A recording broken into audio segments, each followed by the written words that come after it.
Cek, tes.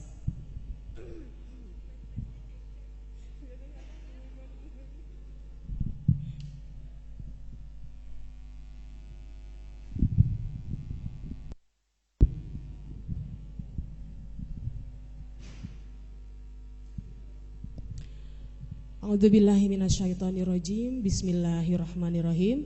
Assalamualaikum warahmatullahi wabarakatuh.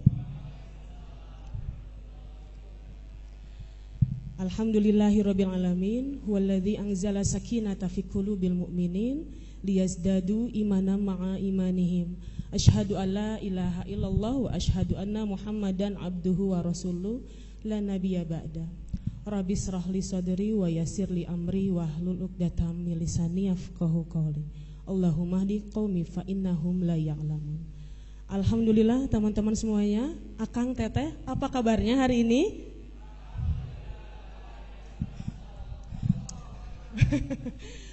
Ongkoh luar biasa, tapi ya tidak luar biasa dari suaranya ya ini ya.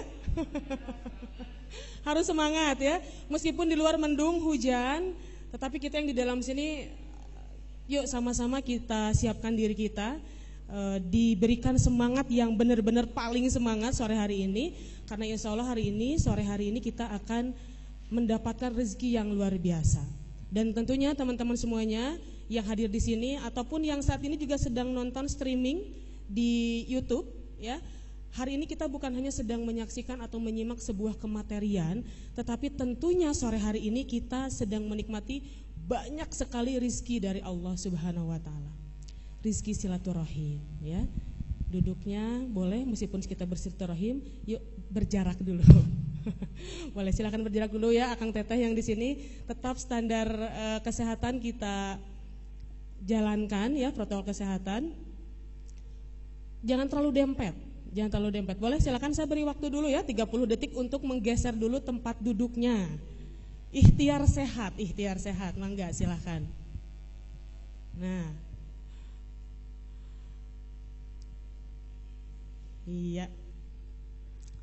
Alhamdulillah kita bisa silaturahim. Kemudian juga teman-teman semuanya tentunya juga ada rizki harta, rizki kesehatan, rizki yang lain-lainnya yang kita nikmati sore hari ini ya.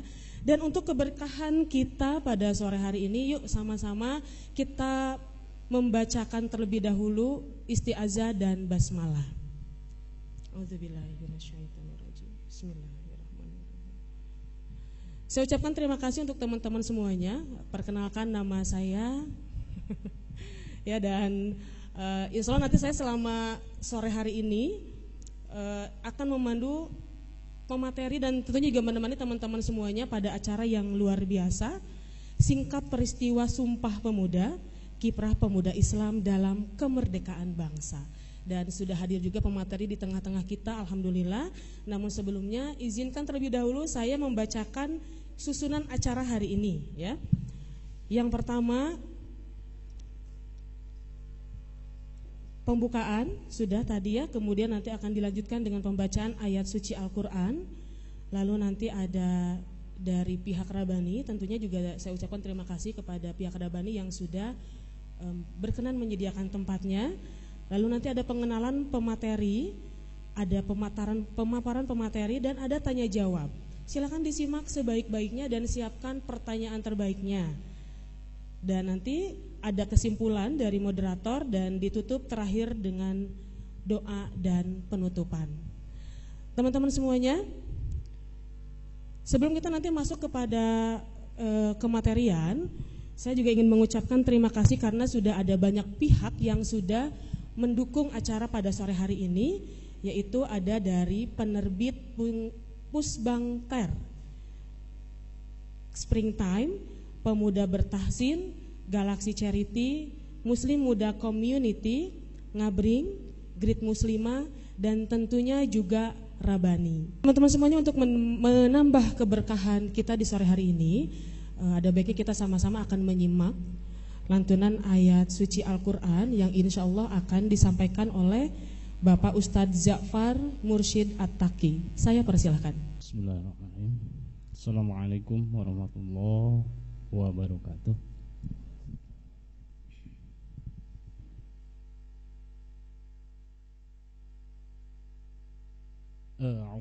بالله من الشيطان الرجيم.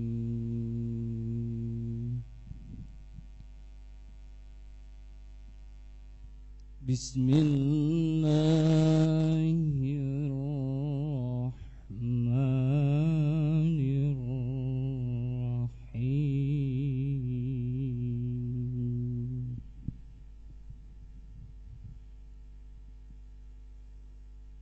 نحن نقص عليك نبأهم بالحق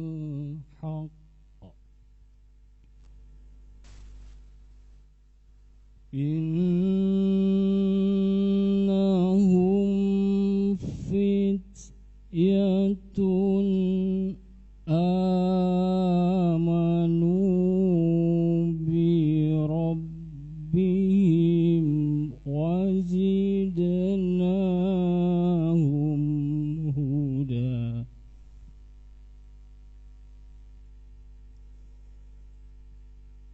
وربطنا على قلوبهم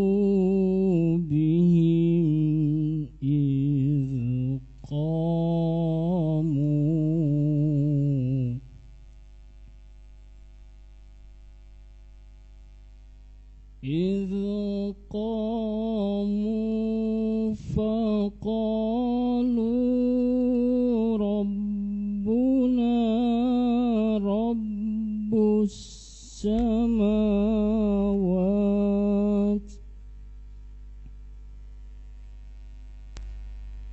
ربنا رب السماوات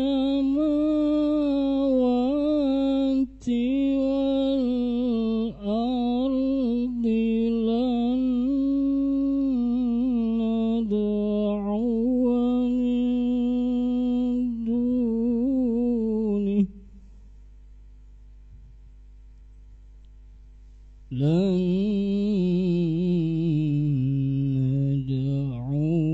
من دونه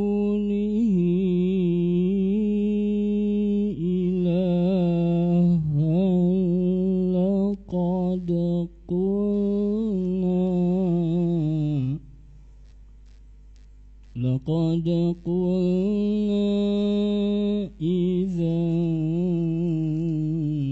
شططا. صدق الله العظيم.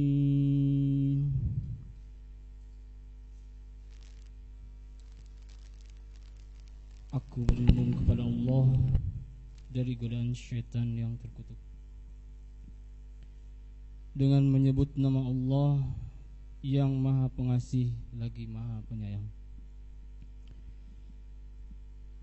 Kami ceritakan kepadamu Muhammad kisah mereka dengan sebenarnya. Sesungguhnya mereka adalah pemuda-pemuda yang beriman kepada Tuhan mereka, dan kami tambahkan petunjuk kepada mereka. Dan kami teguhkan hati mereka ketika mereka berdiri, lalu mereka berkata, Tuhan kami adalah Tuhan langit dan bumi. Kami tidak menyeru Tuhan selain Dia. Sungguh, kalau kami berbuat demikian, tentu kami telah mengucapkan perkataan yang sangat jauh dari kebenaran. Maha benar Allah dengan segala firman-Nya. Wabillahi taufik wal hidayah. Assalamualaikum warahmatullahi wabarakatuh.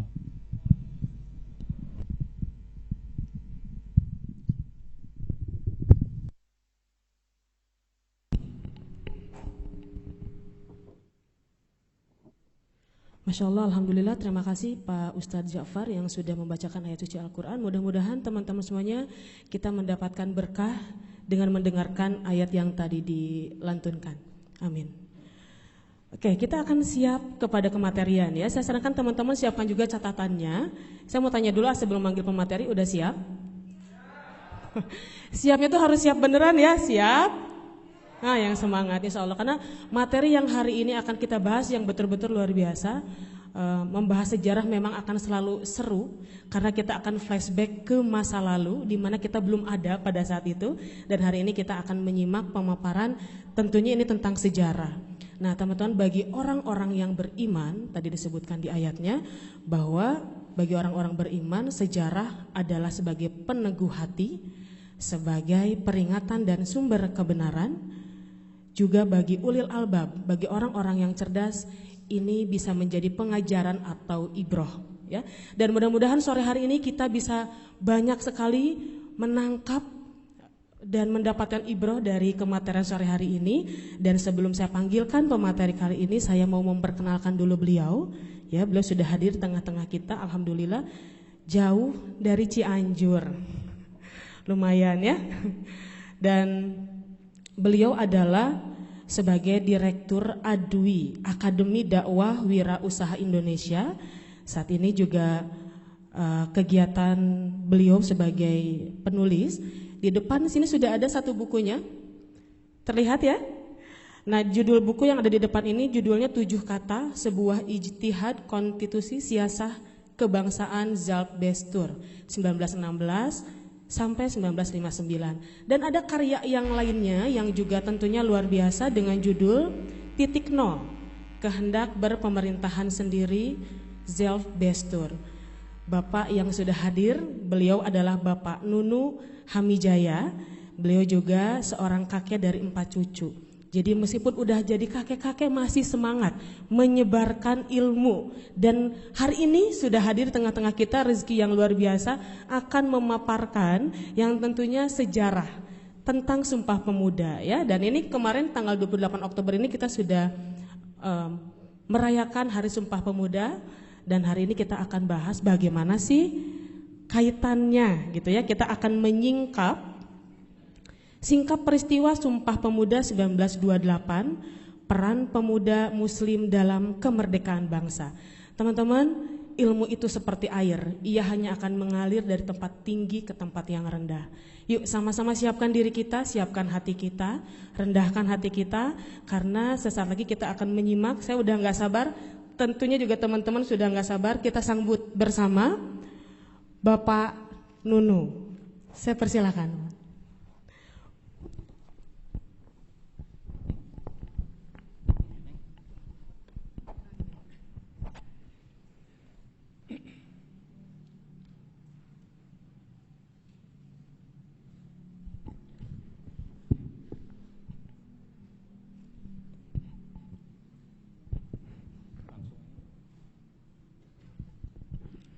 Bismillahirrahmanirrahim. Assalamualaikum warahmatullahi wabarakatuh.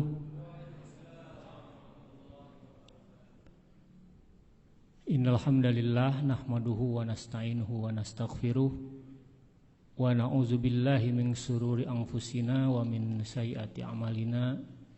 May yahdihillahu fala mudhillalah wa may yudhlilhu fala hadiyalah.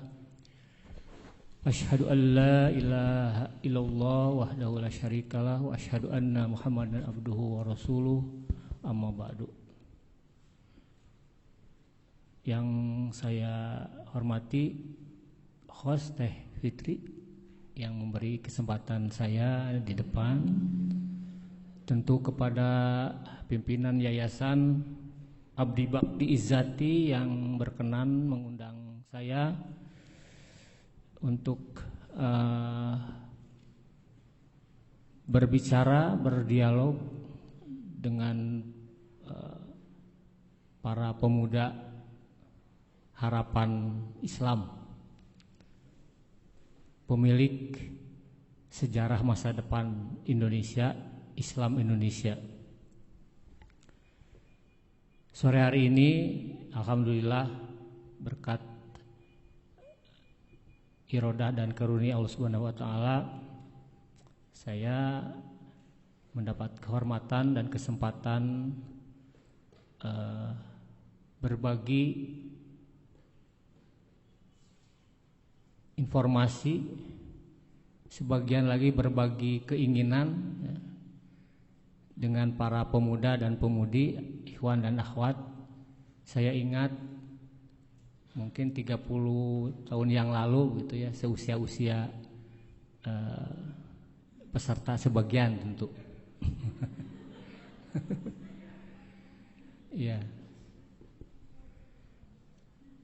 Saya diminta untuk membawa satu tema mengenai sejarah Sumpah Pemuda karena judulnya juga menyingkap ya.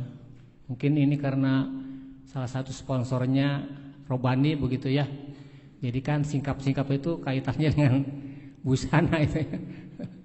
Menyingkap. Dan memang tepat bahwa ada sesuatu yang perlu disingkap ya, dari peristiwa bersejarah yang kemudian orang sampai saat ini tanpa reserve gitu ya, menerima Sumpah Pemuda gitu ya. Nah, bagi kita apalagi sejarawan atau Anda sebagai pemilik sejarah masa depan, pernah nggak terpikirkan emang pernah gitu pemuda teh dulu bersumpah? Nah ini akan kita coba singkap gitu, karena penting. Sebuah peristiwa itu merupakan satu milestone, jadi sebuah tonggak yang dibangun supaya terbentuk sebuah identitas, apakah identitas sebuah komunitas, identitas sebuah bangsa atau identitas sebuah keluarga. Itu harus ada milestone-nya gitu ya. Seperti misalnya kita membangun rumah tangga, milestone-nya itu tanggal di mana kita menikah. Nah, itu milestone. Nah, Sumpah Pemuda ini juga adalah sebuah milestone yang sengaja dibikin, ya, direkayasa gitu, untuk membangun sebuah identitas keberadaan yang disebut dengan Indonesia, kira-kira begitu. Nah. Tetapi sebelum masuk kepada substansi itu, kita sebetulnya sudah menyiapkan makalah. Ya.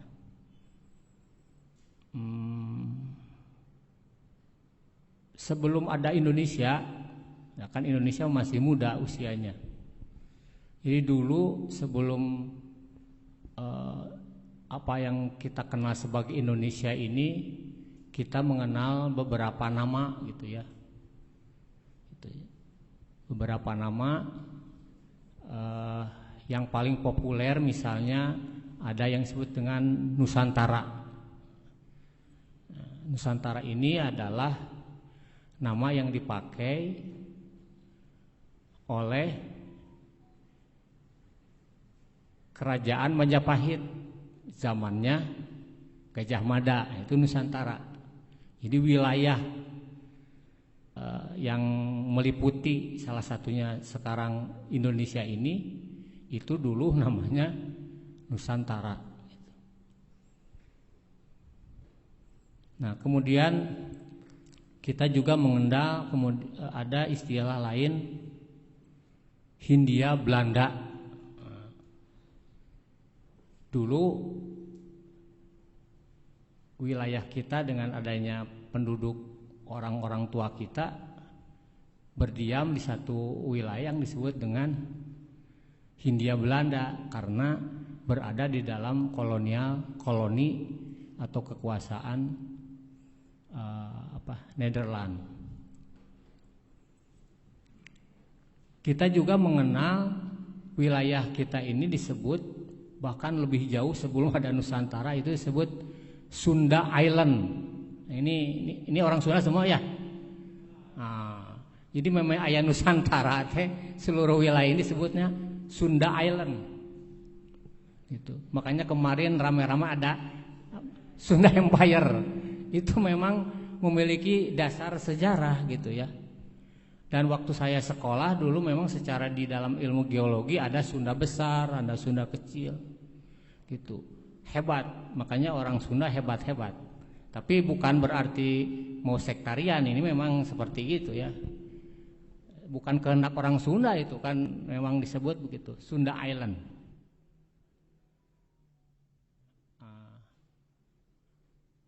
Nama Indonesia itu pun baru saat ini saja. Dan itu jangan lupa yang kita bangga-banggakan sebagai Indonesia, kita Indonesia itu sebetulnya yang ngasih nama juga orang Barat gitu ya, orang Inggris dan orang Jerman. Mungkin dulu belajar. Nanti filenya bisa diberikan ke peserta yang hadir. Nah, ini informasi ini penting supaya kita tadi kan karena sejarah kita bicara tentang asal usul. Nah, yang perlu menjadi satu pemikiran kita saat ini adalah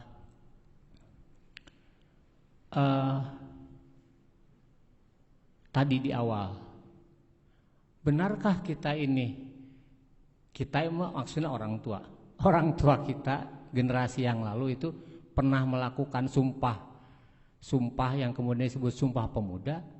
Nah, ternyata dari kajian sejarah sebetulnya pada tanggal 27, 28 Oktober 1928 itu tidak ada yang disebut peristiwa Sumpah Pemuda. Tetapi yang ada adalah ikrar dari beberapa organisasi pemuda yang pada waktu itu mengikuti kegiatan kongres. Nah, ada 3 ikrarnya itu. Dan ikrar ini juga kemudian menjadi sebuah penyederhanaan yang maknanya berbeda. Ya.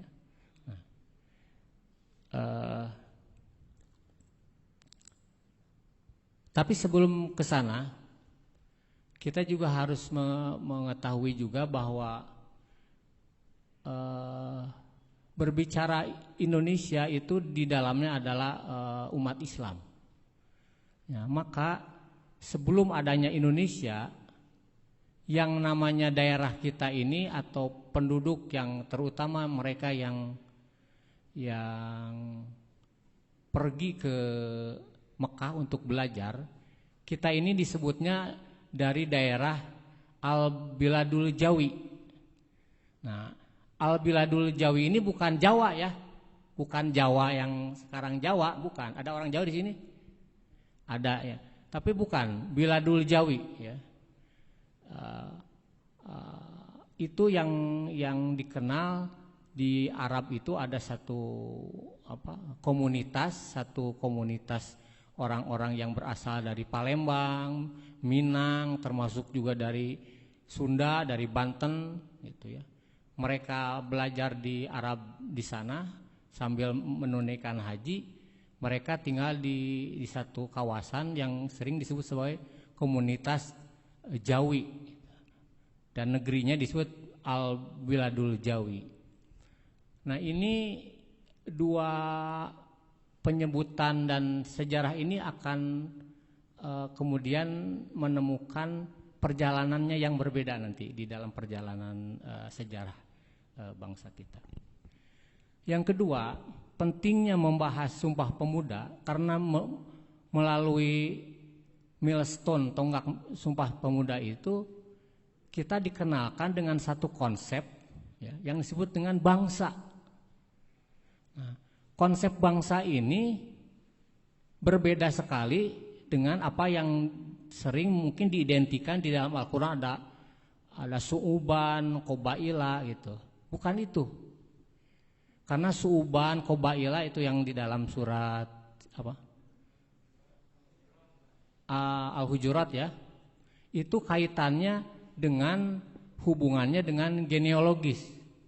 Jadi artinya dengan keturunan. Su'uban, qabaila. Nah, di Arab itu masyarakat, struktur masyarakatnya ada su'ub, ada qabail, dan terus ada lagi.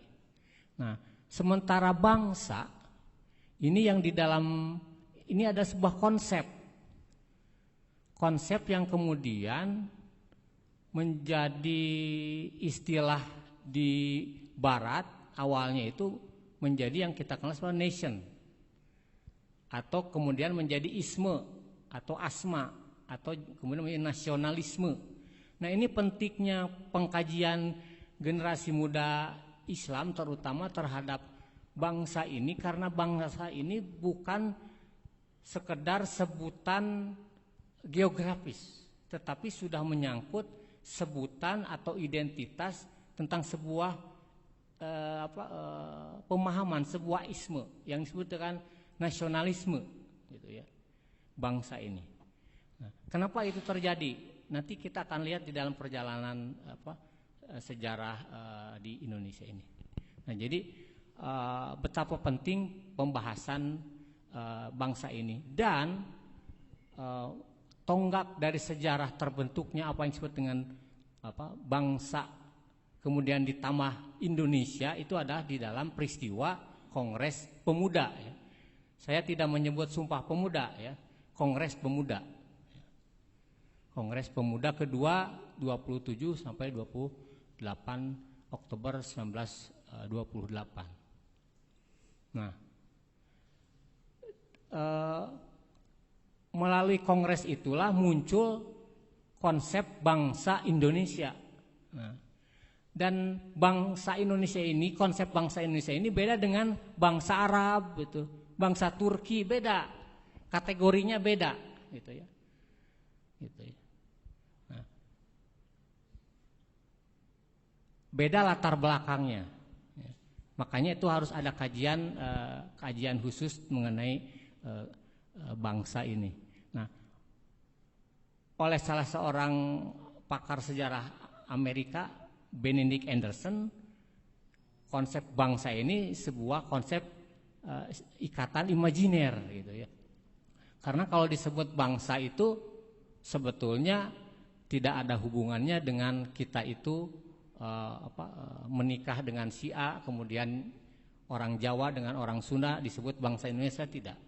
Jadi konsep bangsa Indonesia ujungnya itu kepada konsep national state, negara bangsa, gitu ya, negara bangsa. Nah, ini juga konsep yang harus kemudian kita sama-sama kritisi.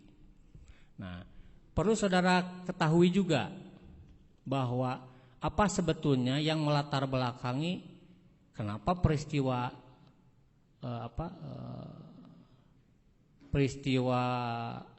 Kongres Pemuda itu kemudian disebut sebagai Sumpah Pemuda. Karena yang sebetulnya itu adalah putusan Kongres. Jadi tidak ada itu. Jadi Sumpah Pemuda, putusan Kongres berubah menjadi Sumpah Pemuda. Nah, kapan ini diubahnya? Ternyata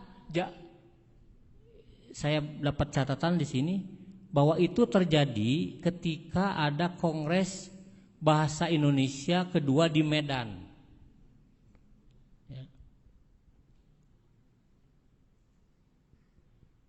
Jadi nah ini saya bacakan saja. Jadi pada tanggal 28 Oktober 1954 Presiden Soekarno dan Muhammad Yamin membuka Kongres Bahasa Indonesia yang kedua di Medan. Nah, pada saat itulah Soekarno dan Yamin, kita tahu tahun 1954 itu adalah situasi ketika NKRI, ya, Negara Kesatuan Republik Indonesia, bukan Republik Indonesia ya, NKRI. Beda nanti, ada Republik Indonesia, ada Negara Kesatuan Republik Indonesia. Ini beda lagi kajiannya. Negara Kesatuan Republik Indonesia yang disahkannya tahun 50 melalui setelah ada mosi integral, itu menghadapi berbagai pemberontakan tahun-tahun 54 itu. Ada pemberontakan APRA, ada pemberontakan Westerling, ada pemberontakan DITII, ya. Nah, yang kuat itu pada waktu itu tahun 54 itu DITI, sehingga Soekarno Muhammad Yamin mencari satu milestone yang bisa membangun sebuah semangat kesatuan. Ini dicari, ini apa kira-kira. Nah, maka ketemulah ada sebuah peristiwa kongres itu. Disebutlah kemudian pada waktu diresmikanlah bahwa tanggal itu disebut sebagai Sumpah Pemuda. Nah, jadi penyebutan Sumpah Pemuda itu adalah sebuah rekayasa politik nasional pada waktu itu, ya, dengan tujuan membangun kesatuan, ya, yang ada di belakang Soekarno dan pemerintahan NKRI yang pada waktu itu mendapatkan satu pemberontakan. Nah, dibuatlah itu. Gitu. Nah, apa yang perlu digarisbawahi dalam hal ini, memang sebuah peristiwa bersejarah kemudian akan dibuat menjadi sebuah justifikasi, ya, dengan penyebutan yang berbeda, mungkin di luar dari konteks sejarahnya, dengan tujuan-tujuan tadi, ya, tujuan-tujuan tadi. Nah, sebelum itu misalnya peristiwa lain, ada peristiwa Budi Utomo, ya. Peristiwa Budi Utomo yang kemudian ditetapkan tahun 48 oleh Muhammad Hatta menjadi kebangkitan nasional, itu juga dilatar belakangi oleh situasi politik saat itu. Ketika pada tahun 48 pemberontakan PKI Madiun, kan tahun 48 ya. Nah, jadi situasinya seperti itu, dibikinlah sebuah milestone supaya identitas kebangsaan Indonesia, kemerdekaan yang baru diproklamasikan tahun 45 itu bisa tetap bertahan, apalagi pada saat itu tahun 48 kan sudah ada perjanjian Renville dan seterusnya gitu. Nanti baca lagi sejarah. Dalam keadaan yang goncang gitu pemerintahan pada waktu itu, maka dibuatlah sebuah milestone untuk memperkuat identitas bahwa ini bangsa kita ini punya kebangkitan nasional, dan itu oleh para sejarawan pun diprotes gitu. Kenapa kebangkitan nasional merujuknya kepada Budi Utomo yang ada alasan-alasannya. Kemudian umat Islam mengajukan satu tesis bahwa seharusnya milestone-nya itu bukan itu. Ini urusannya membuat tonggak-tonggak identitas, ya. Nah, saya dalam hal ini akan menawarkan satu milestone lain, ya, yang sebetulnya lebih tepat bagi pemuda Muslim gitu, pemuda Islam, kan tadi ada konteks pemuda Islam.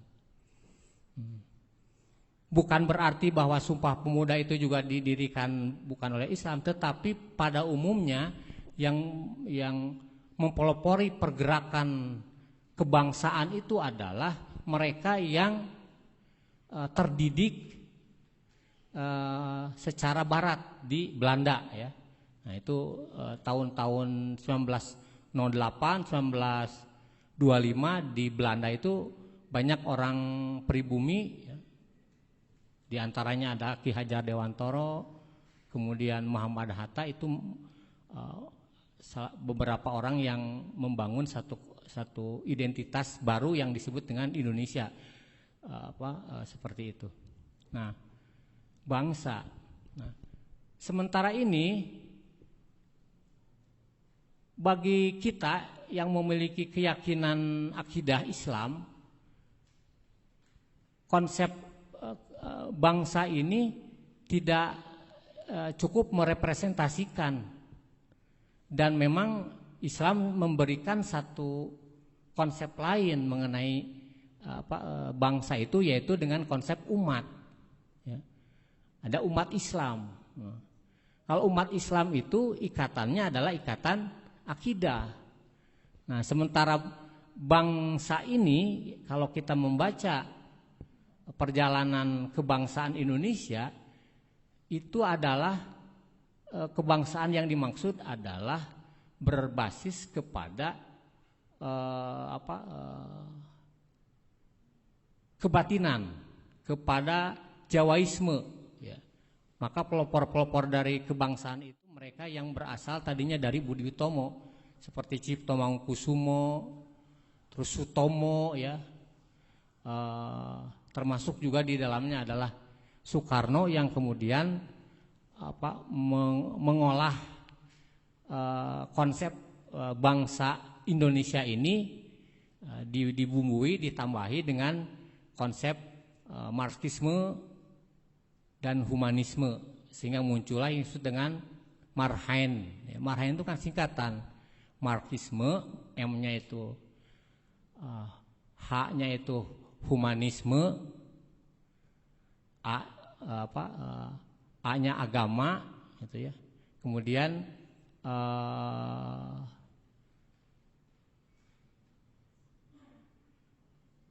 yang Marhaenisme ini kemudian diterjemahkan di dalam perjalanan sejarah kebangsaan itu menjadi konsep Pancasila, kemudian Trisila, dan jadi Ekasila yang kemarin-kemarin ramai.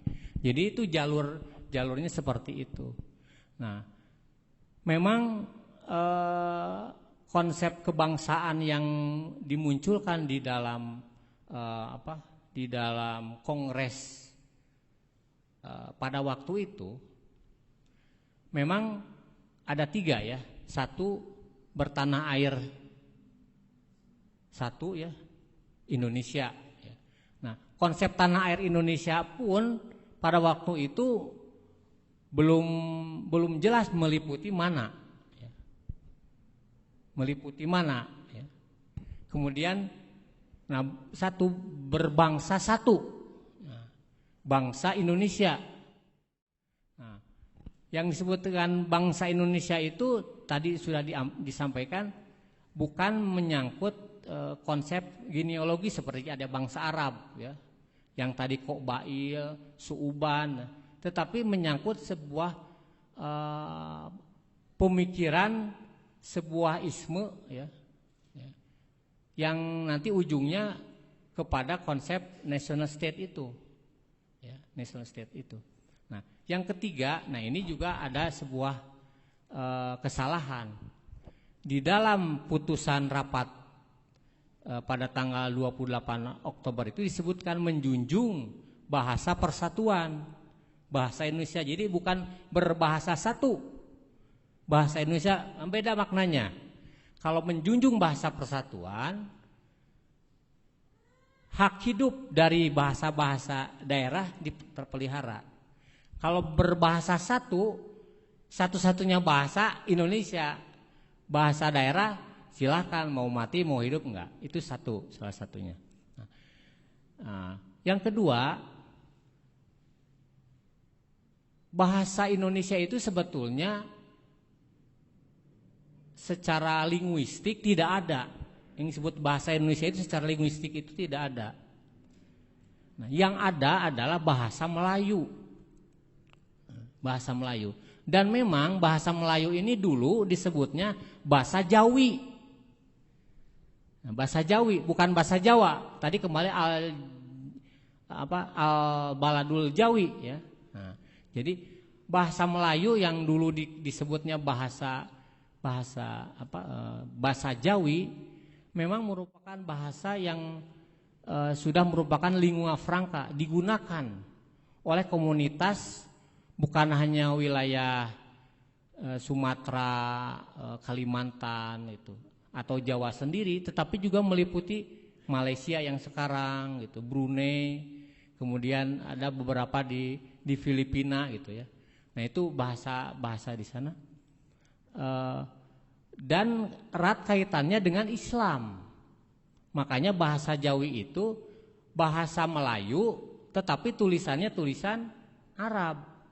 Jadi dulu itu sebelum adanya ejaan Van Opheusden, ya dulu kita belajar ya ada tahun 1900. Ejaan Van Opheusden itu adalah ejaan perubahan literasi bagi bangsa atau Hindia Belanda yang tadinya itu adalah bahasa Jawi yang bertuliskan Arab menjadi bahasa Melayu yang bertuliskan Latin.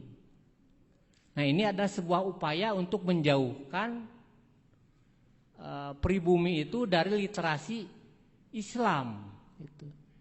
Itu. Makanya pendidikan sejak tahun 1500 ke sini itu pribumi di Hindia Belanda itu tidak pernah diajarkan dengan bahasa Arab lagi. Nah, basis pelajaran bahasa Arab itu hanya ada di kantong-kantong pesantren gitu. Nah, dulu itu seperti itu.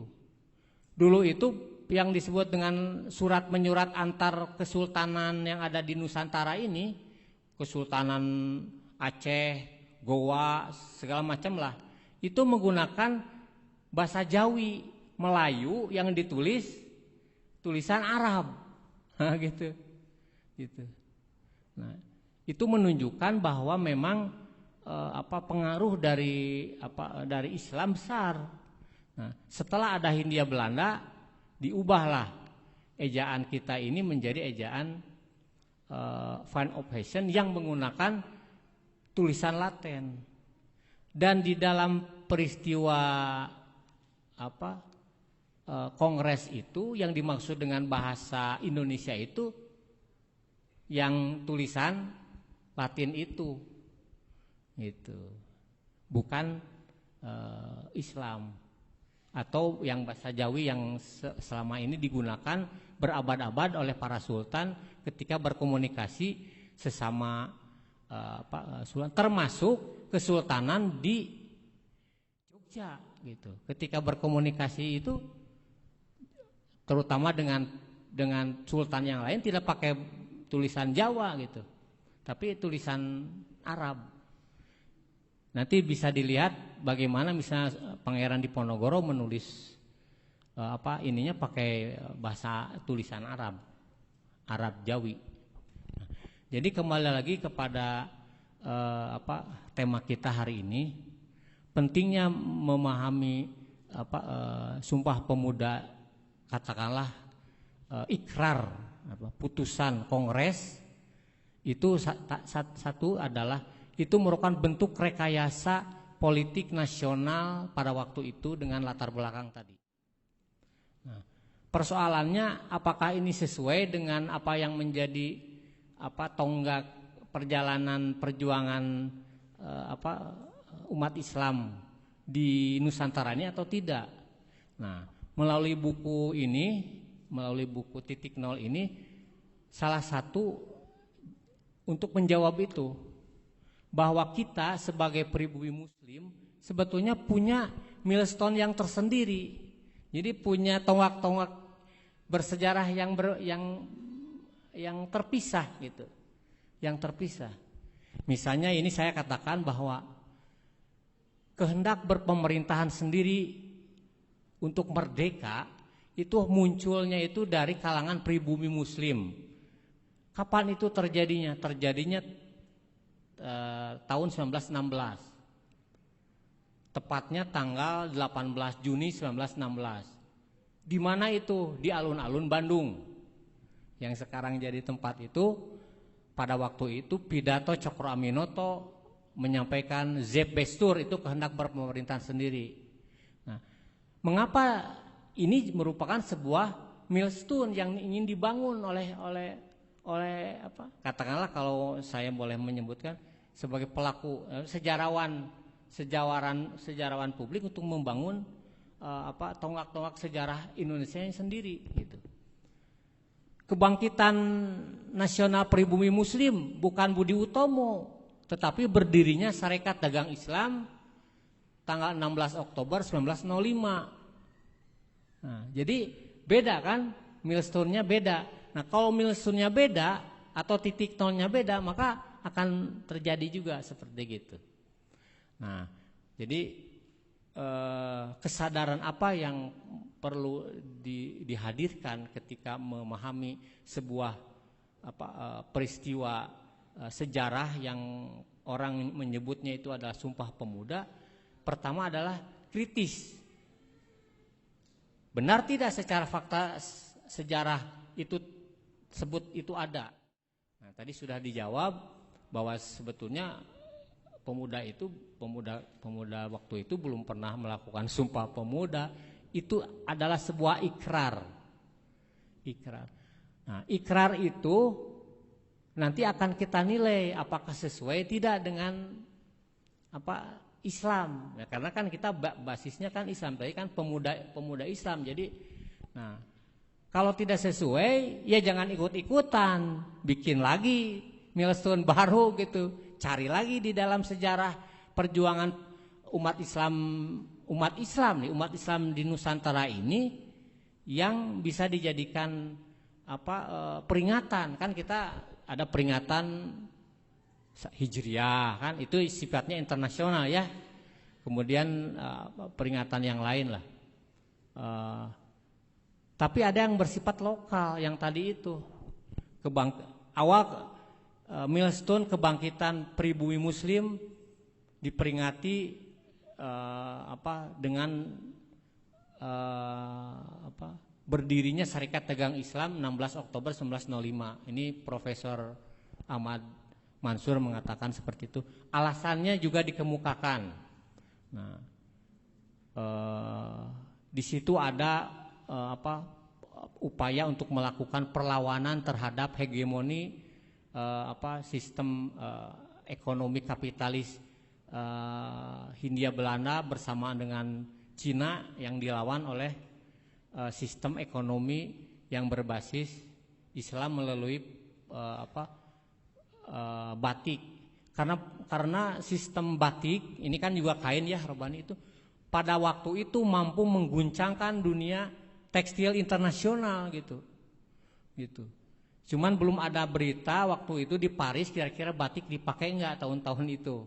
Tapi secara bisnis pada waktu itu mengalami kegoncangan. Jadi ente laku lah gitu. Yang kemungkinan yang dipakai itu adalah batik-batik produksi laweyan yang diekspor ke Paris itu.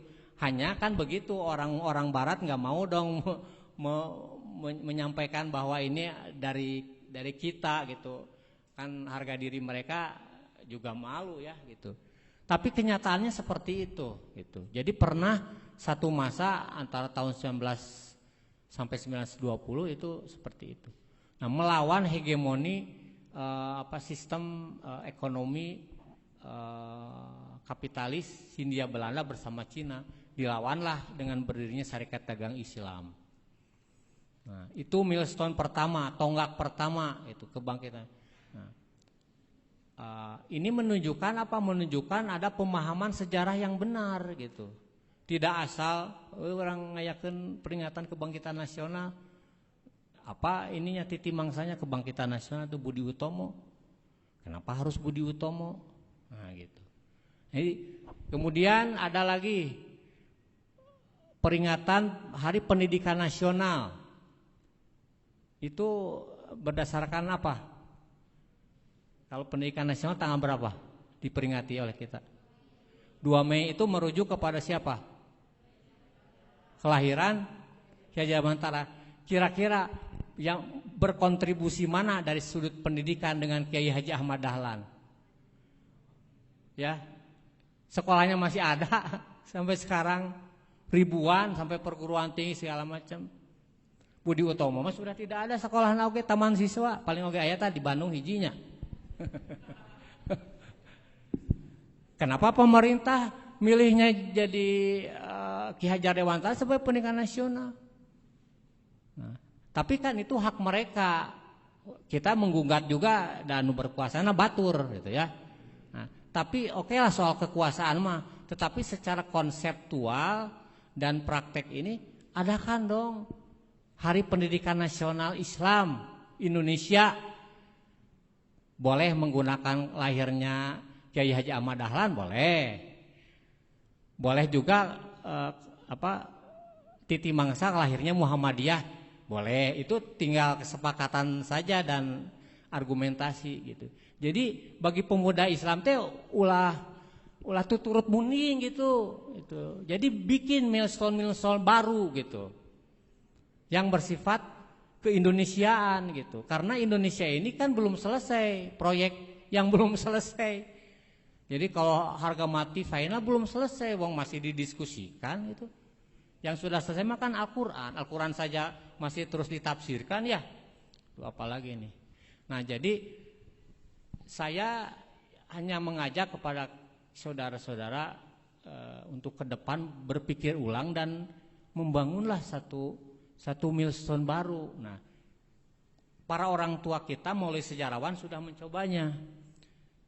Peringatan Hari Kebangkitan Nasional Pribumi Muslim 16 Oktober, setiap 16 Oktober. Kenapa? Karena pada tanggal 16 Oktober 1905 didirikan Serikat Dagang Islam.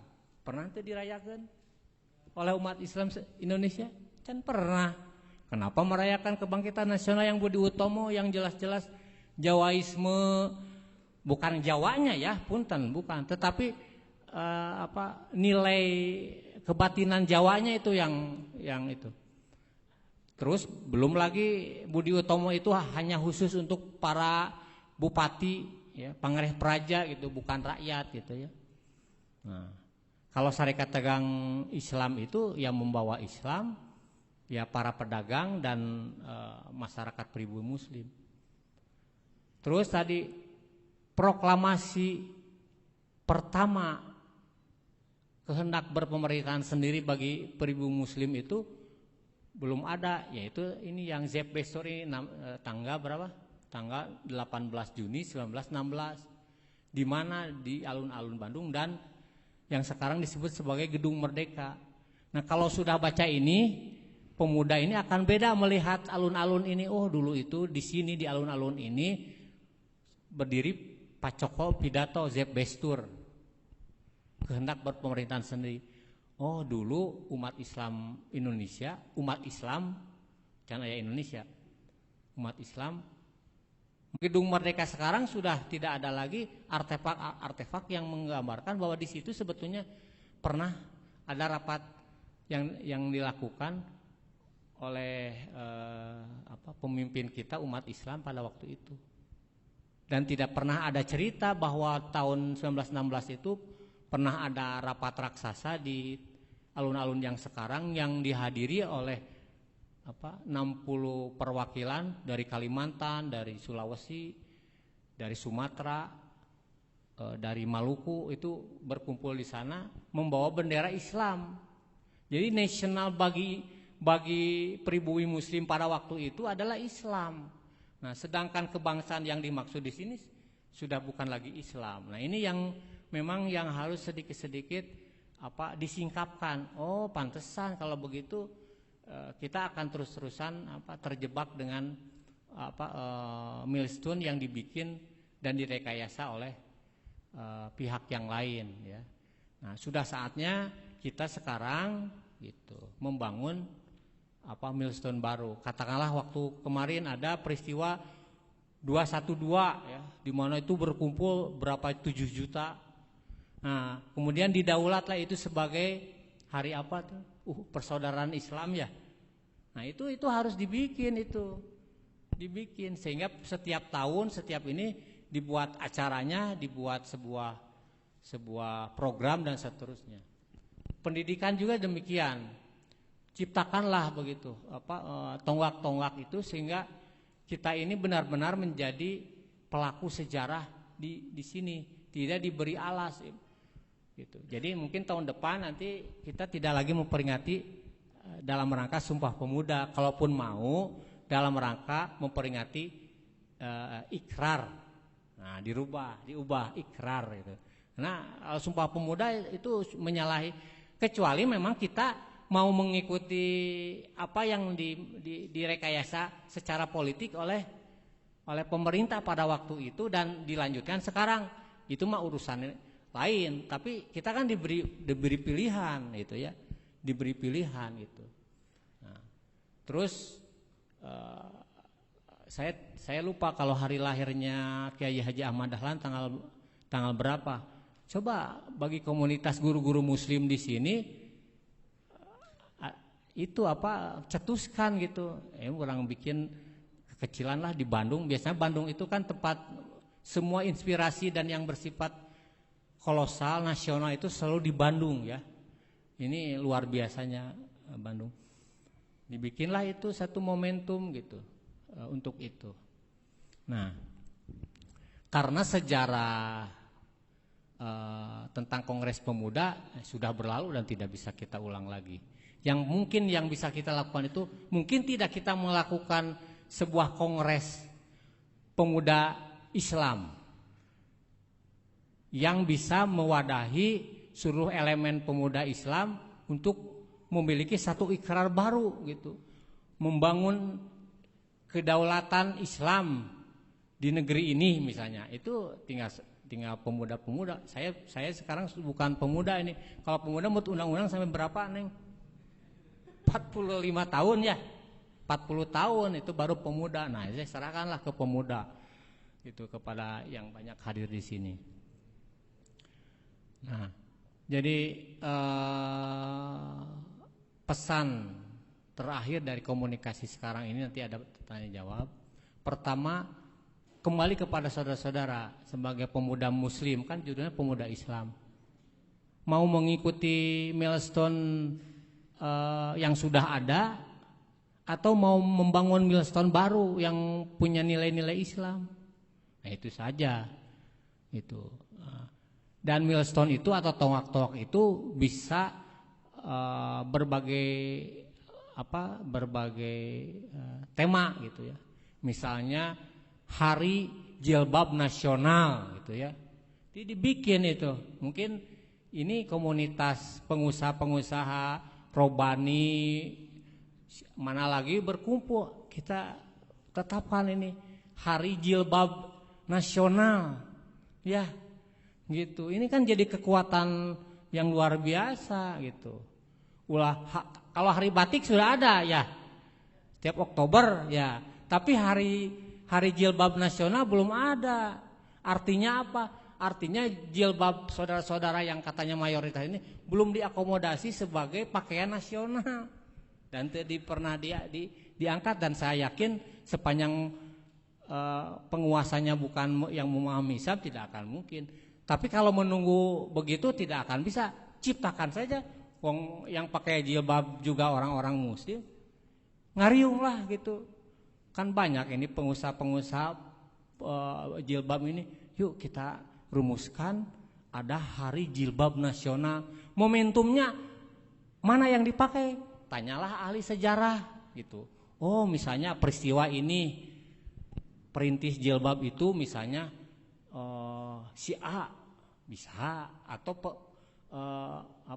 perusahaan ini yang muncul dipakai, tergantung yang disepakati saja. Nah, itu media untuk uhuwah, media untuk membangun kekuatan dan silaturahmi yang real gitu. Nah, ini itu dari segi, jadi banyak sebetulnya inspirasi yang bisa dipakai oleh kita. Islam ini sangat kaya di negeri ini gitu. Jadi jangan mau diplot begitu saja, kan ulah biarin itu mah gitu. Dengan mereka sendiri kita harus punya ini. Mengapa saya mengatakan begini? Karena sejak awal para pejuang Islam itu memang jalurnya juga beda-beda gitu. Tadi kan ada Tanah Jawi di Mekah, ya, sentranya di Mekah. Nah, jalurnya itu di Mekah. Siapa pelopornya? Nawawi Al-Bantani. Syekh Nawawi Al-Bantani, ada orang Banten di sini? Harus bangga ya jadi orang Banten. Syekh Nawawi Al-Bantani adalah guru besar bagi para ulama yang kemudian menjadi orang-orang besar di ini. Muridnya diantaranya Kiai Haji Ahmad Dahlan, Hasyim Asy'ari, Kiai Haji Asam, itu adalah murid-murid dari Syekh Nawawi Al-Bantani. Nah, kalau begitu kira-kira Syekh Nawawi Al-Bantani bisa kita coba peringati sebagai apa? Misalnya Hari Ulama Indonesia misalnya. Menggunakanlah hari lahirnya Syekh Nawawi Al-Bantani begitu. Nah, yang terakhir, tapi jangan seperti begini kan ada sekarang ya Muludan. Sebetulnya yang harus diperingati itu bukan kelahiran Nabi Muhammad. Dan kata Al-Qur'an juga yang harus diikuti itu uswahnya itu adalah apa? Rasul fi rasulillah uswatun hasanah. Jadi yang menjadi uswah hasanah itu bukan kelahirannya sampai ini, tapi ketika beliau diangkat jadi rasul dan nabi sampai futuh Makkah. Nah, itu yang harusnya diperingati mah gitu. Dan yang harus dibahas. Ya bukan yang maulidnya kelahiran misalnya punten tapi ya bisa ada yang maksud saya itu sebuah pencerahan yang supaya benar di realnya gitu. Nah, jadi banyak tadi ada hari jilbab, inilah mungkin mudah-mudahan didengar nih oleh Robani keun sina karumpul. Di sini ada komunitas pemuda, Hari Pemuda Islam. Coba Hari Pemuda Islam itu kapan mau diperingati Pemuda Islam Indonesia? Kalau baca sejarah berdirinya Jong Islamiatan Bon tanggal 1 Januari 1925. Jong Islamiatan Bon ini ada di file itu. Itu bisa dipakai, punya alasan dan dasar yang kuat kalau itu misalnya bisa dijadikan sebagai milestone baru bagi pemuda Islam. Nah, ini tergantung nanti ada kajian-kajian baru. Jadi pada intinya ciri pemuda Islam itu kan kritis, tidak menerima begitu saja gitu. Nah, nanti termasuk juga komunitas yayasan gitu. Nanti adakan bulan ya nantilah dibikin lagi acaranya. Ini mungkin yang bisa saya sampaikan. Kalau secara materi mah filenya sudah ada di panitia, bisa diminta, bisa dipelajari di rumah gitu, didalami. Termasuk juga dokumen yang disebut dengan hasil kongres juga ada di situ supaya jelas otentik. Mohon maaf apabila kurang berkenan karena saya mungkin saya lebih banyak berbicara bukan sejarawannya ya, tapi saya ingin mengajak kita ini jadi aktor sejarah gitu yang penting mah. Tapi juga harus memahami dulu sejarahnya supaya tidak salah jadi aktor sejarahnya gitu, seperti itu. Sekian dari saya sebagai pengantar, mohon maaf kelamaan saking semangatnya. Billahi fisabilillah, wassalamualaikum warahmatullahi wabarakatuh. Saya kembalikan ke Teh Fitri. Mudah-mudahan ada tanya jawab ya. Waalaikumsalam. Hatur nuhun Bapak Nunu. Nah, teman-teman semuanya, ini pemaparan singkat yang mudah-mudahan bisa memantik beberapa pertanyaan yang luar biasa ya. Kan tadi juga diharapkan dengan adanya sejarah ini memicu kita menjadi seseorang yang kritis, menjadi muslim yang kritis. Ini saatnya. Mangga silakan saya membuka pertanyaan untuk maksimal ini langsung semangat si Akang yang di belakangnya. Belum Kang, sebentar. 3 orang penanya ya. 3 orang bertanya, boleh ke depan yang di belakang? Mangga silakan, Ikhwan 1 dulu, Ahwat boleh ada? Silakan. Siapa? Boleh, mangga silakan ke depan. Ya. Silakan Akang dan Teteh, disebutkan terlebih dahulu nama, kemudian pertanyaannya. Mangga silakan, Pak. Bismillahirrahmanirrahim. Assalamualaikum warahmatullahi wabarakatuh. Waalaikumsalam. Nama saya Iskandar, alumni dari UGM Yogyakarta. Tadi beberapa kali disebutkan oleh pemateri tentang Yogyakarta. Langsung ke pertanyaan aja ya. Pertanyaannya tentang tokoh-tokoh di balik ikrar tadi ya, atau putusan kongres ya, putusan kongres. Kalau saya baca di bukunya Pak Profesor Ahmad Mansur itu kan salah satu yang mungkin kontroversial ya, ada nama Kartosuwiryo. Nah ini kan di situ katanya konon beliau itu yang saya baca ya, beliau itu hadir sebagai utusan dari partai Syarikat Islam Indonesia ya kalau saya. Apa sih posisi beliau itu sebagai apa di sana? Terus apakah ada tokoh-tokoh yang lain? Karena apakah Soekarno juga apakah hadir juga di sana gitu? Terus kemudian setelah itu apa yang terjadi? Ini kan mungkin menyingkap di baliknya ya. Nah saya ingin menyingkap juga setelahnya gitu Pak.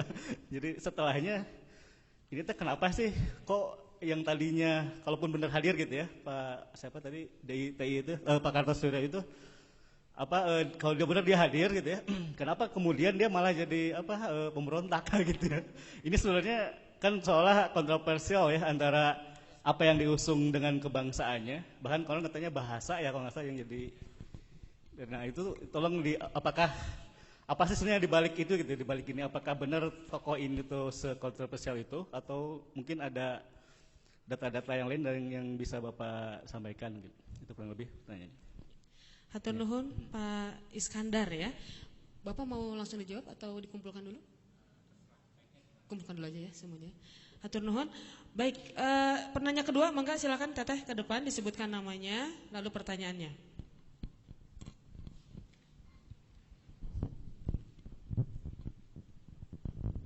Ya, terima kasih atas kesempatan yang diberikan. Assalamualaikum warahmatullahi wabarakatuh. Waalaikumsalam warahmatullahi wabarakatuh. Bapak, ini yang ingin saya tanyakan. Apakah faktor utama penyebab pemuda pada masa sebelum kemerdekaan bisa matang di masa yang masih muda? Faktor utama kenapa pemuda bisa lebih matang? Oke. Pemuda zaman dulu. Zaman sekarang yang ini ya. Gak enak ya bahasanya zaman dulu zaman sekarang ya. Iya itu.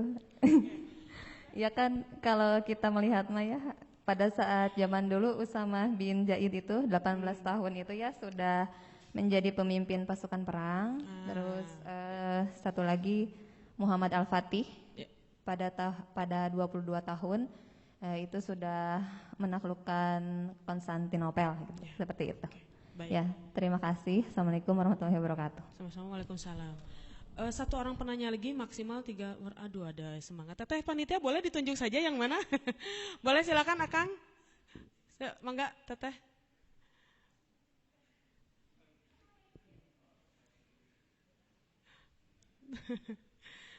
Alhamdulillah ya pada semangat ini. Kritis berarti ini Pak. Termantik ini ya. Bismillahirrahmanirrahim. Assalamualaikum warahmatullahi wabarakatuh. Waalaikumsalam warahmatullahi. Perkenalkan, nama saya Ari. Mohon pituin orang Bandung, Pak. Kalau tadi yang pertama bertanya tentang tokoh. Kalau saya ingin bertanya runtutan peristiwanya itu seperti apa? Karena yang saya baca juga kan bukan hanya satu pertemuan saja di tanggal 28 itu. Tapi ada pertemuan-pertemuan sebelumnya. Dan itu apa saja sih yang dibahas dalam pertemuan-pertemuan itu? Kemudian apa hubungan dari si peristiwa 28 Oktober ini terhadap peristiwa-peristiwa sesudahnya? Contohnya dengan 45 dan seterusnya seperti itu. Sehingga memang peristiwa 28 ini menjadi salah satu milestone, tonggak sejarah yang punya kontribusi besar terhadap kemerdekaan atau perjuangan bangsa Indonesia ke depannya. Itu mungkin. Jadi tahapan-tahapan runtutan peristiwa yang terjadinya seperti apa. Sekian. Assalamualaikum warahmatullahi wabarakatuh. Waalaikumsalam. Ya, Pak Nunu, pertanyaan pertama tadi dari Pak Iskandar ya. Siapa saja sih tokoh di balik ikrar yang tadi? Kemudian tadi disebutkan juga salah satu tokoh Bapak Kartosuwiryo. Posisi beliau itu apa? Kemudian apa sih yang terjadi setelah itu? Karena katanya tadi ya, kok malah jadi dibilang pemberontak katanya gitu. Dan siapa tokoh lain yang ada di sana? Silakan Pak. Baik, saya akan coba jawab secara bersamaan ya supaya bisa ada rentetannya. Tadi sudah disebutkan bahwa Sumpah Pemuda ini adalah salah satu milestone, ya, tonggak, walaupun tidak disebut Sumpah Pemuda lah, Ikrar Pemuda ya. Satu tonggak usaha dari para orang tua kita dulu ya, untuk membangun satu kedaulatan atau kemerdekaan ya, itu ya kata kuncinya tadi sudah benar, kemerdekaan dan kedaulatan. Nah, tetapi yang membedakan itu adalah milestone yang digunakan untuk membangun identitas diri. Itu ini yang harus digarisbawahi. Nah, kalau saya sendiri membaca tonggak perjalanan perjuangan kemerdekaan ini harus dimaknai sebagai perjuangan kemerdekaan Islam, karena saya sebagai orang Islam. Dan pada kenyataannya seluruh perjuangan yang disebut dengan Diponegoro, kemudian Imam Bonjol, tidak ada yang niatnya itu kemerdekaan Indonesia, tidak ada gitu. Mereka itu jihad fisabilillah gitu, memperjuangkan keyakinan ke Islam mereka, karena kedaulatan tanahnya itu dirampas oleh kolonial Hindia Belanda pada waktu itu gitu ya. Nah, sebelumnya tidak ada gitu kan. Nah, itu kalau muncul sebelumnya kan kesultanan itu hidup damai gitu ya mereka itu. Nah, ketika datang ini kalau jauh, ketika Cornelis de Houtman, si orang Portugis itu ke Sunda Kelapa gitu. Awalnya mah hanya cuma sebentar aja lah, ini mah nggak diterima dengan baik. Nah, itu ceritanya kan seperti itu. Nanti dibaca di buku ini.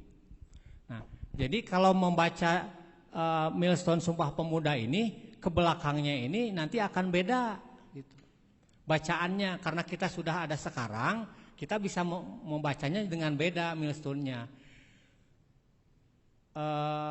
Tadi itu milestone pertama kebangkitan pribumi Muslim itu adalah berdirinya Sarekat Dagang Islam 16 Oktober 1905. Nah, itu harus disepakati dulu. Yang sudah disepakati sementara ini oleh yang disebut dengan bangsa Indonesia, siapapun lah termasuk yang mengaku Islam, itu adalah Budi Utomo gitu. Nah, persoalannya mau menerima begitu saja atau tidak, itu satu. Nah, kalau mau menerima berarti apa yang diperjuangkan di dalam Sumpah Pemuda itu juga tidak akan jauh dari apa yang diperjuangkan oleh Budi Utomo. Dan kenyataannya memang di dalam kongres itu isme yang dibangun itu adalah isme kebangsaan versinya Budi Utomo. Itu adalah salah satu informasi yang sampai kepada saya, namun belum dalam bentuk buku. Jadi pada waktu di kongres ada kebagian SM Kartosuwiryo menyampaikan prasarannya mengenai pendidikan berdasarkan Islam pada waktu itu, mewakili Partai Sarekat Islam Indonesia dan Jong Islamitan belum selesai sudah di-cut gitu oleh pimpinan sidang, oleh ketua sidang gitu. Nah, itu seperti itu, ada peristiwa-peristiwa semacam itu. Jadi memang panitia kongres pemuda itu memang terutama dipelopori oleh orang-orang kebangsaan yang memang merujuknya kepada milestone Budi Utomo gitu. Jadi masih binaan-binaannya Budi Utomo gitu. Makanya yang terbentuk itu adalah kongres seperti itu. Nah, kalau umat Islam kan milestone-nya beda. Makanya saya membangun milestone baru ini sebagai sejarawan gitu ya. Kebangkitan pribumi Muslim, kebangkitan nasional pribumi Muslim itu 16 Oktober merujuk kepada berdirinya Sarekat Dagang Islam tahun 1905, kan lebih dulu daripada dari Budi Utomo, kan lebih dulu ya. Budi Utomo 1908, ini 1905. Kemudian tonggak kedua adalah kehendak berpemerintahan sendiri Zeb Bestur. Tanggal berapa? 18 Juni 1916. Sudah beda lagi. Di situ di Zeb Bestur disebutkan nation. Nasional yang dimaksud itu adalah Islam. Gitu. Dan tentu negara yang dimaksud itu adalah negara yang berdasarkan Islam. Itu tidak bisa dibatalkan oleh sejarah kemudian. Ketika di dalam sidang konstituante, di situ ada 3 aliran ideologi yang diperdebatkan. Islam menjadi dasar negara, ya. Kemudian kebangsaan dan sosial ekonomi itu. Nah, kebangsaan itu yang dimaksud oleh dimaknai oleh di dalam Sumpah Pemuda gitu.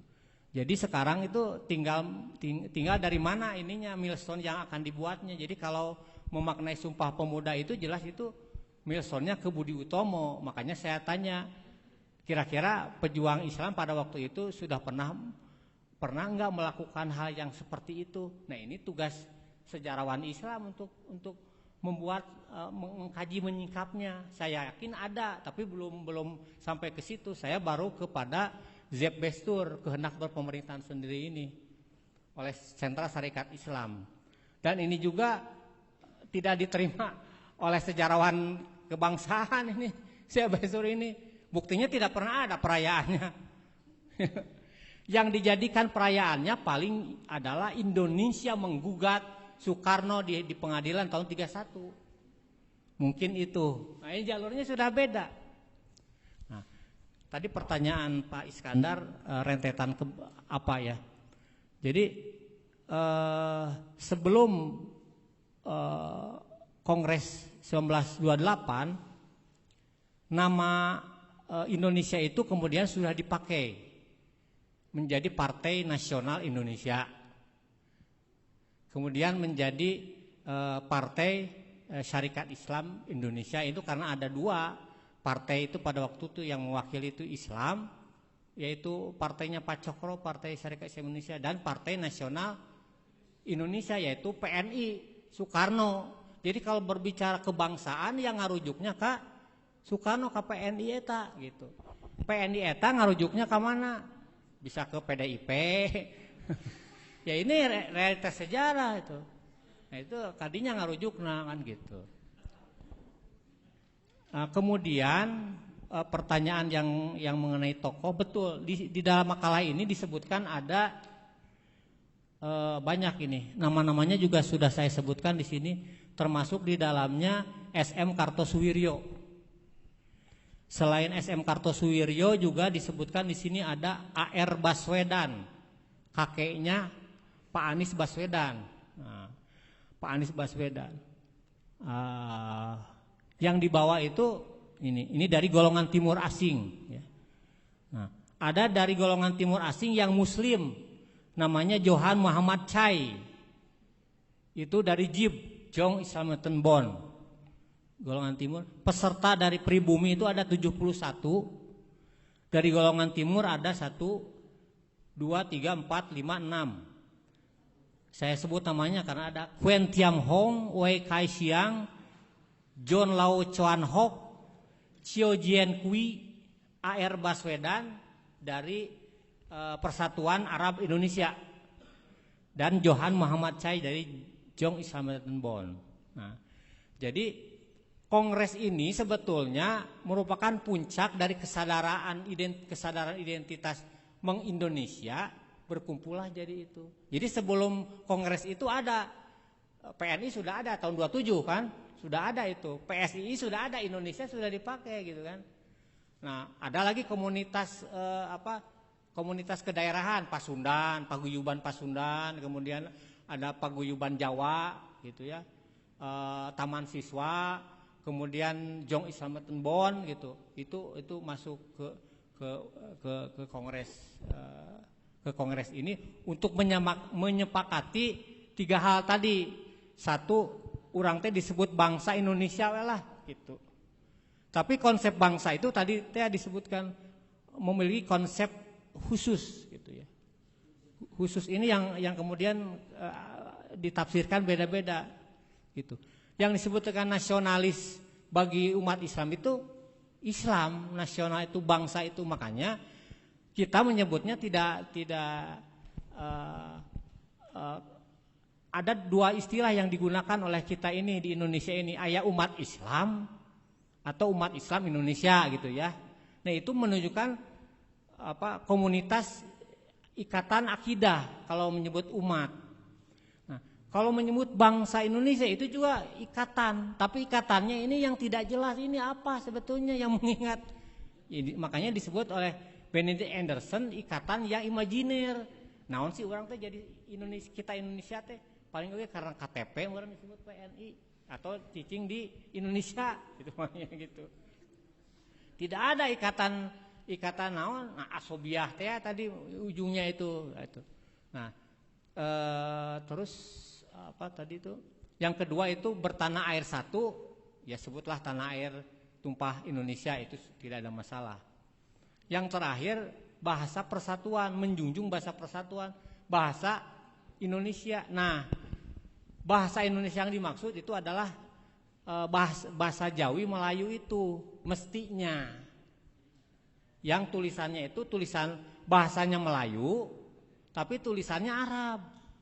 Tapi kenyataannya bukan, karena yang dijadikan rujukan bahasa Indonesianya itu adalah tulisan bahasa Latinnya ini. Bahasa Indonesia tapi tulisannya Latin, ya ABCD gitu kan gitu. Nah, itu dari politik etis Hindia Belanda tahun 1900 dengan adanya Ejaan van Opheusden gitu. Nah, sehingga tersingkir yang namanya tulisan Arab. Dan dulu mah orang tua kita sebelumnya yang terdidik itu ya tulisannya ya tadi teh para sultan itu kalau berkorespondensi resmi itu menggunakan bahasa Melayu tulisannya Arab gitu. Nah, dengan adanya Indonesia ini karena rujukannya Barat tulisannya ge Latin gitu. Nah, nggak tahu ke depan itu kalau misalnya Islam menang mau dikembalikan lagi itu mah urusan lain, tapi sejarahnya begitu. Itu seperti itu. Nah, mengenai sejarah Pak SM Kartosuwiryo jelas beliau itu adalah peserta kongres. Peserta kongres pemuda gitu. Mewakili Partai Syariah Islam Indonesia dan JIB, Jong Islamatan Bon. Gitu. Jadi dia adalah tokoh nasional gitu. Nah, kalau Soekarno pada waktu itu tahun 28 Soekarno ada di Bandung, sudah memimpin PNI. Tapi kalau tidak salah kan di penjara itu tahun 31 kan di penjara. Coba lihat lagi. Soekarno bukan peserta kongres, ya.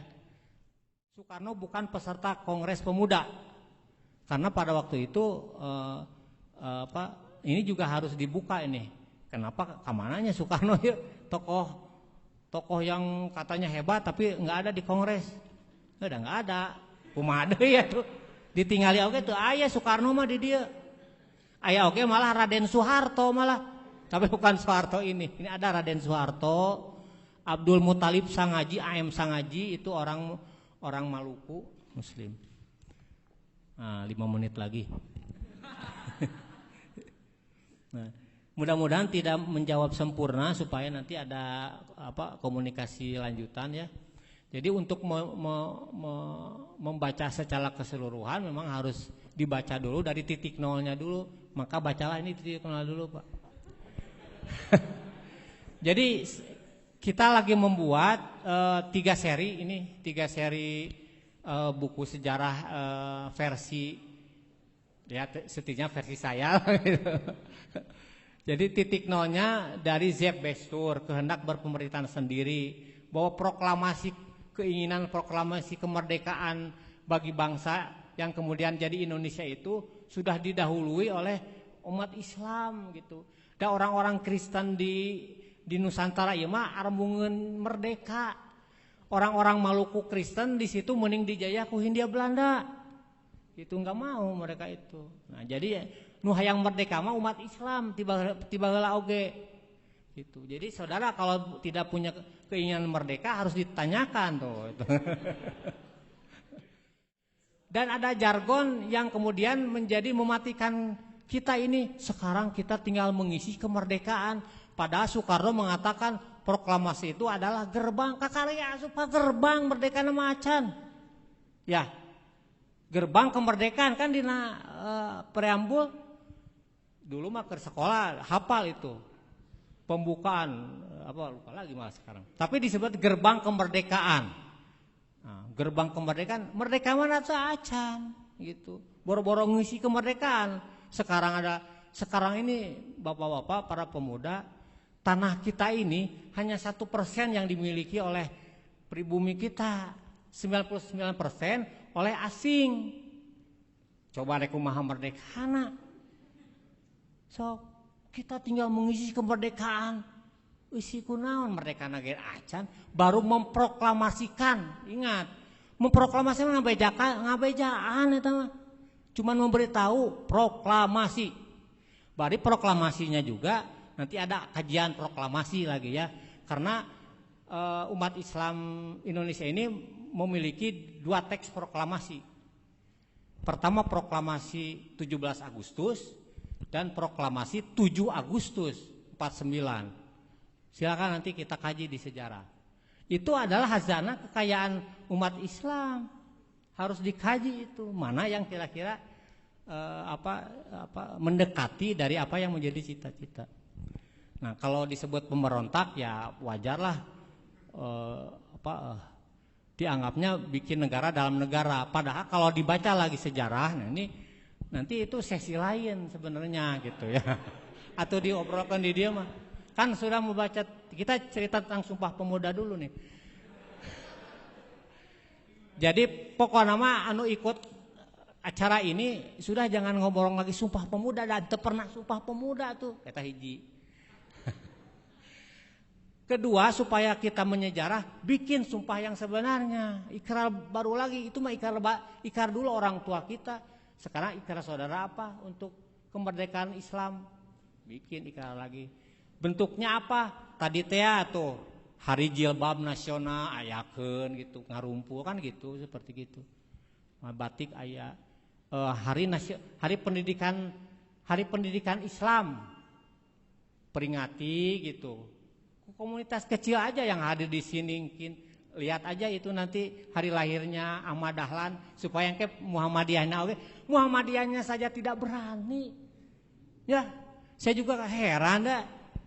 Saya bukan orang Muhammadiyah, mudah-mudahan ayah nih orang Muhammadiyah di sini. Kenapa tidak berani tong diajukan ke pemerintah ayakeun we gitu. Dalam diayakeun ku Muhammadiyah sebagai hari nasional Islam oke da representatif atau sekolahnya banyaknya. Gitu. Nah, gitulah kira-kira. Sekian dari saya. Mohon maaf. Oh, terakhirlah mengenai pemuda. Sebetulnya pemuda yang dulu, yang sekarang juga militansinya sama, cuman bentuknya beda. Kemungkinan mengalami penyiksaan pernah. Ya, termasuk saya juga dulu zaman ke Orde Baru, maka ayeuna sudah mulai lagi sekarang itu. Ulama kemarin anak-anak PII juga sudah mulai dikasari segala macam. Ya sudah mulai gitu. Nah, ini sudah akan angkat senjata lagi nih. Gitu. Mudah-mudahan tidak. Sekianlah nanti di komunitas kecil aja ngobrolnya. Soalnya di YouTube ini. Assalamualaikum warahmatullahi wabarakatuh. Waalaikumsalam warahmatullahi wabarakatuh. Pak Iskandar dan Pak Ari, itu sebetulnya pertanyaannya mirip-mirip ya. Mudah-mudahan bisa terjawab dan mencerahkan kita semua. Ada satu pertanyaan lagi teman-teman semuanya, dan di YouTube juga tadi ada beberapa pertanyaan yang masuk. Namun sayang sekali karena waktu ini sudah mepet ke waktu maghrib, jadi untuk beberapa pertanyaan yang belum terjawab, insya Allah nanti akan dibahas di grup ya. Ada di grupnya ya, Tata ya. Jadi nanti teman-teman yang ada di YouTube ataupun yang ada di hadir offline juga ada grupnya. Nanti mungkin akan dijawab pertanyaannya, dan ini nanti jadi bahasan yang menarik juga insya Allah ya.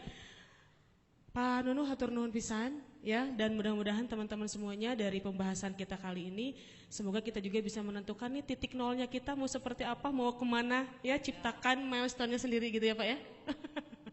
Dan mudah-mudahan kemateran hari ini juga menjadikan kebaikan dan keberkahan untuk kita semuanya.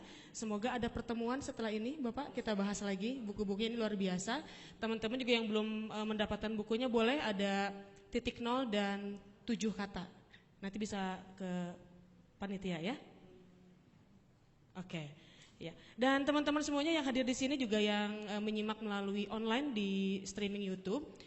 acara ini juga terselenggara atas kerjasama tadi sudah disebutkan beberapa community, dan tentunya yang menyelenggarakan ini adalah teman-teman dari Yayasan Abdi Bakti Izati. Boleh di follow nanti Instagramnya ya, dan kajian ini insya juga akan rutin diadakan, namanya kantin, kajian rutin Yayasan Abdi Bakti Izati. Pantengin terus Instagramnya ya, di follow, nanti ada program-programnya. Dan saat ini pun di bulan November dan Desember juga sedang berjalan program, dan ini mari kita dukung bersama-sama, kan ini program kebaikan yang insya Allah hal jazaul ihsan ilal ihsan ya. Setiap kebaikan yang nanti akan kita keluarkan insya Allah berbalik kebaikan juga. Jadi selama November dan Desember Yayasan Abdi Bakti Izati memiliki program namanya Bakti Kalembur. Nah, ini merupakan program bakti dari yayasan untuk saudara-saudara di lembur ya, dengan menyelenggarakan beragam kegiatan. Yang pertama, mengadakan kelas gemilang, kelas inspirasi dan literasi untuk anak-anak dan pembuatan perpustakaan mini di setiap madrasah-madrasah. Kemudian yang keduanya ada lomba tahfiz Quran, nah boleh didaftarkan. Dan ada juga kegiatan ekonominya, yang pertama adalah santunan kepada guru dan santri, bantuan kepada kaum duafa dan lansia, lalu ada bantuan untuk pedagang mikro dan program gizi untuk masyarakat. Kita dukung sama-sama, terutama teman-teman yang belum hadir offline, yang ada mengikuti streaming online, boleh ya di follow IG-nya Abdi Bakti Izati. Sekali lagi Abdi Bakti Izati. Nanti di sana akan ada update-update informasi yang bisa teman-teman manfaatkan untuk berbagi kebaikan. Insya Allah jadi berkah untuk kita semuanya. Teman-teman semuanya, terima kasih ya. Alhamdulillah kita akan segera akhiri kegiatan ini, dan kita akan tutup dengan berdoa kepada Bapak Ustadz Ja'far untuk berkenan kembali memimpin doa di depan.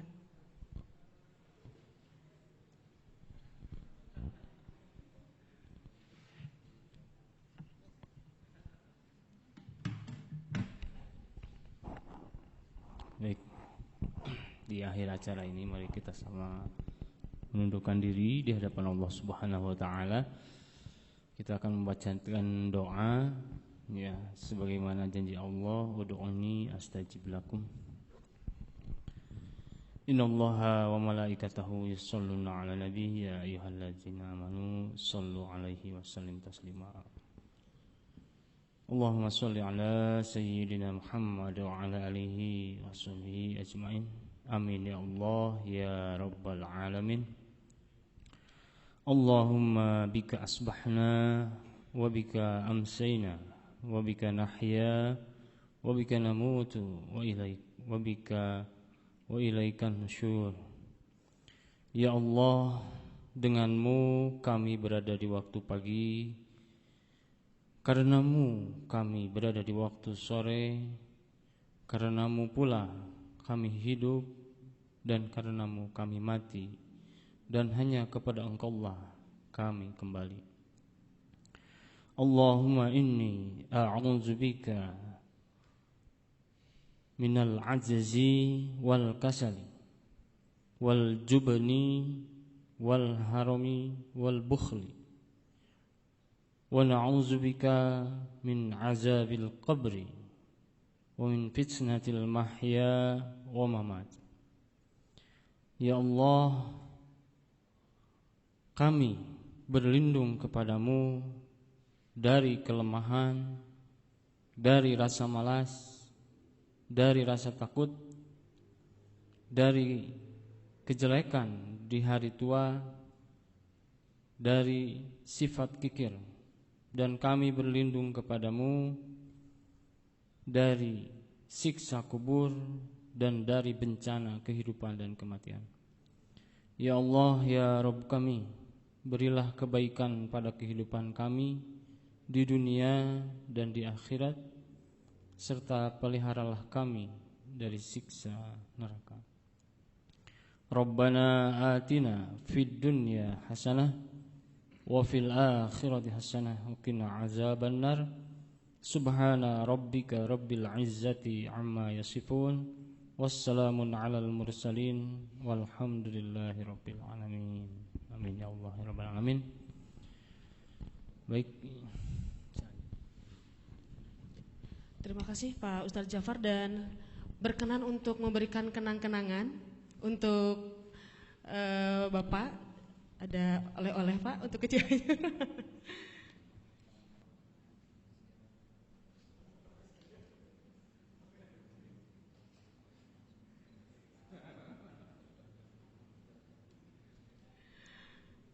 Ya, jazakallah.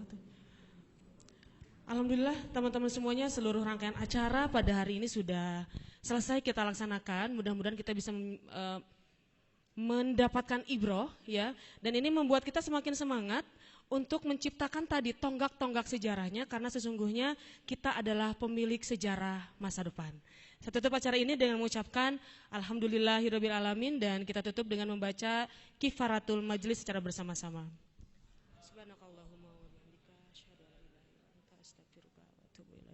Bapak Nunuh hatur nuhun pisan. Salam untuk keluarga nanti pulang di rumah, dan teman-teman yang di sini juga saya ucapkan terima kasih. Yang streaming YouTube juga terima kasih. Semoga kebaikan dan keberkahan selalu kita dapatkan dari Allah Subhanahu wa taala. Terima kasih. Wassalamualaikum warahmatullahi wabarakatuh.